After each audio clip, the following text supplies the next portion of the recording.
My name is Dr. Joanne Cacciatore, and I'm a specialist in trauma and grief as a research professor at Arizona State University. Grief is used as a word that's an umbrella for a lot of different emotions that we feel in response to the death of a loved one. And it's also important to remember that there are people right now whose loved ones are dying within the pandemic and outside the pandemic, and those are really the ones who are grieving. And I think that's very important to distinguish. So I think that it's important for us as a society to be sensitive to the needs of people who are both grieving within and outside the pandemic, who have lost someone they love very, very much to death. Trauma is usually something that happens to us or that we witness that feels out of our control. There are many, many things that can incite trauma in a person, in a family, in a society. So I think it all comes back to fear for both grief and trauma. When you have a situation like the pandemic now, a lot of people certainly have at least a low-grade fear about the economy, about jobs. Then there's the fear of the unknown, like, are my family members going to be okay? I have elderly parents. Are they going to be okay?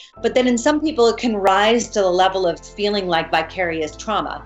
The images, all of the constant talk about the pandemic in the news and social media, you can't really get away from it. And so people can experience that either directly as traumatic or through vicarious trauma. One of the characteristics of trauma is this feeling of helplessness. And of course, we're all cordoned off in our home. And so we're all feeling rather helpless. And so I say, what you can control, and what you can't control, work with those emotions around it. So I'm feeling a lot of fear. And I know I have to go to the grocery store, so I'm going to glove up and I'm going to mask up and I'm going to go to the grocery store. But while I'm there, I'm also going to pick up a few things for my neighbor.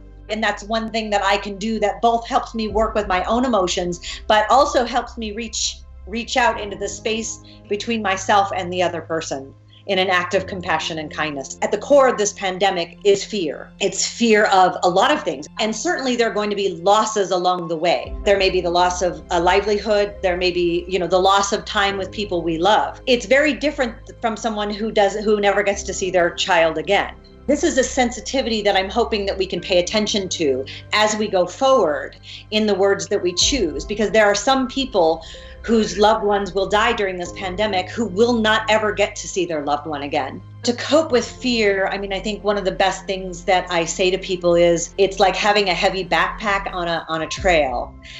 You carry the backpack for a while, but then you have to put it down and rest too. Talk about it, talk about your fears, connect with your friends. There's something about seeing someone's face that's really powerful, but also find other things to talk about too. Put the backpack down sometimes. If we're feeling fear, feel the fear. Give the fear some space. Get a journal, write a journal. You can pass this on to your children and grandchildren or your friends' children and grandchildren. Write about it, express it, and then let it move. But we don't have to pretend we're not fearful. This is really a good time to be teaching children about emotions and how to cope with their emotions.